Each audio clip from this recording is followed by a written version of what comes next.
Hi, welcome back to VeloNews TV. I'm Neil Rogers here in Palo Alto before the prologue of the Amgen Tour California. I'm with Slipstream Chipotle's Jonathan Vaughters. And Jonathan, we noticed that Dave Zabriskie is one of the early Slipstream riders out of the start house, and Dave Miller is one of the last. And we wanted to ask you a little bit about how riders are positioned for a time trial.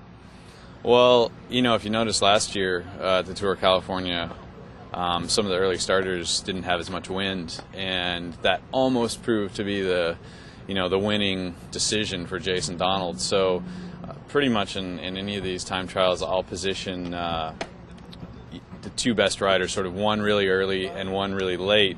So that way, like, if something changes with the temperature, with the weather, with the wind, rain, whatever, at least I'm going to always know that I'm going to have one guy that should be on the winning end of that weather. Yeah, so you hedge your bets a little bit. We saw, Levi's the last guy out of the start house, George is second last. How much of that has to do with the GC from the year before versus the team's preference?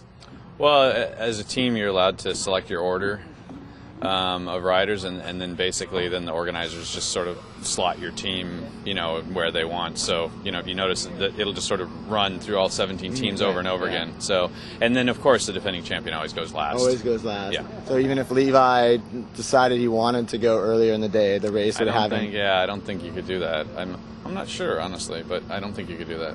And we saw the team second place at the Qatar team time trial. This is the first time, at least in North American soil, we're going to actually get to see the guys out on the felt TT bikes, out showing their stuff. This is an extremely strong time trial team. What are your picks? I mean, Zabriskie could win this thing. Miller could win this thing. I saw Koza looking pretty good yesterday. Yeah, I mean, it's really short. 3.3K.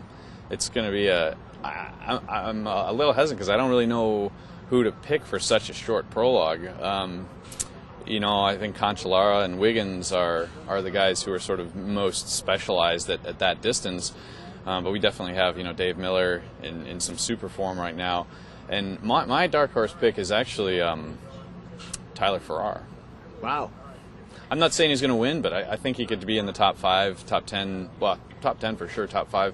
Just because he's the right combination of a sprinter and a time trialist, and with such a short distance, that explosive sprinting power is actually going to give him an advantage over some of the more thoroughbred-esque riders like Zabriskie.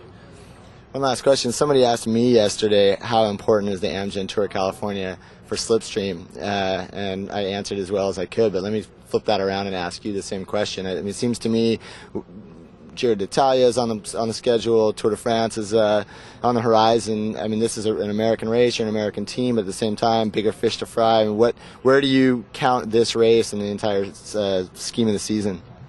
Well, I mean, this is an important race for us. I mean, to me, it's it's the most high-profile race in the U.S. So, I mean, we're here as prepared as we can be. It's certainly not just that a couple guys are using this for training for the Giro or whatever. I mean, the guys that we brought are as good as they can be this early in the season. Whether that's as good as everyone else or whatever, I don't know. But I mean, we're here to race. It's certainly not just a training ride for us at all. Yeah. What would it take for you to leave the Tour of California and consider it a success? Well, we're here to win the race. I think after the first 3 days, 4 days here, it'll become apparent whether we can win the GC race or whether we'll have to pursue stage victories and secondary jerseys. But in principle, as of right now, before the prologue, I think we're really here to risk everything and really attack the race hard to try to win the overall GC. And even though we may not have an individual rider that's as strong as Levi, I think we have 6 or 7 guys that are just slightly less. And and with that combination of sort of the strength of the collective, sure. I think we got a good chance to play some really interesting tactics and not really deviate away from from the way this team has always been, which is a really aggressive team. So I'd look for us to be aggressive to the point that either we win the race or we blow ourselves to pieces. There you go. You heard it here first. Perfect. Thanks, Jonathan.